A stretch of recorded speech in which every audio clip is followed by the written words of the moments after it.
Welcome to Crisis at Work, What to Say in English.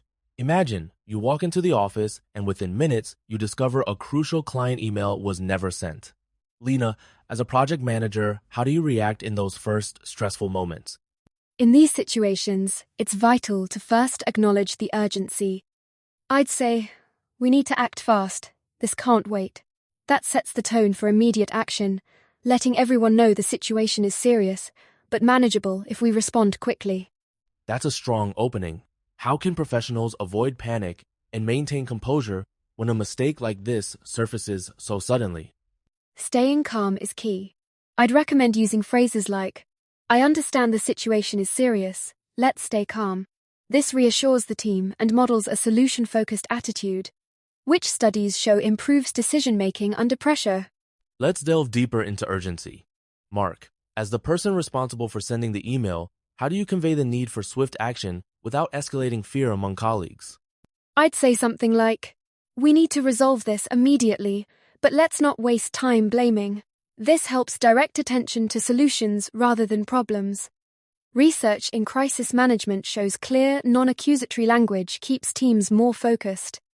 Are there other expressions you recommend for keeping communication both clear and urgent? Absolutely. "Let's prioritize this and troubleshoot together" is effective.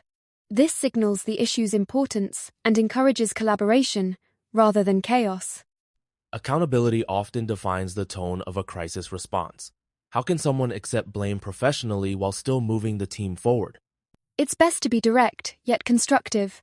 I'd say, "I take full responsibility for that." This acknowledges the mistake, but avoids self-criticism. Research from Harvard Business Review suggests that open ownership builds trust and diffuses tension. How do you balance accountability with reassurance, especially if the team is worried about client fallout? Pair the admission with a concrete next step. "Let's focus on fixing it."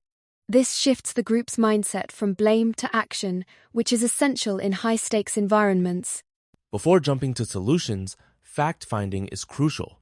Lena, what language helps clarify what went wrong, especially when time is tight? I'd initiate with, "Here's what we know so far," followed by a concise summary. This frames the issue clearly and keeps everyone informed.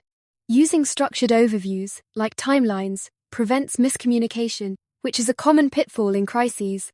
Why is this approach so effective in stressful scenarios? It prevents assumptions and ensures everyone's on the same page.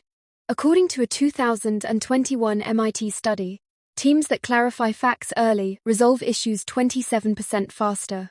Once the facts are clear, proposing actionable solutions becomes the priority. Mark, how do you frame proposals to sound proactive rather than desperate? I'd use, "What can we do right now to make it better?" This invites input and keeps the focus forward.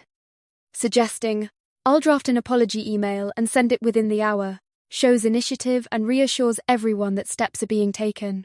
Are there risks to proposing solutions too quickly? If you rush without clarity, you might miss critical details. It's best to first confirm facts, then act decisively. A Harvard study found that teams balancing speed with clarity reduced follow-up mistakes by 35%.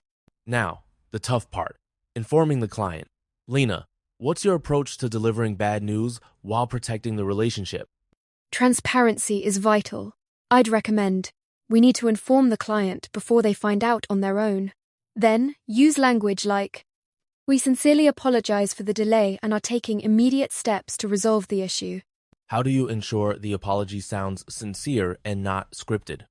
Personalize it with specifics. "We missed the deadline due to an internal miscommunication." Showing accountability and concrete follow-up builds credibility and trust.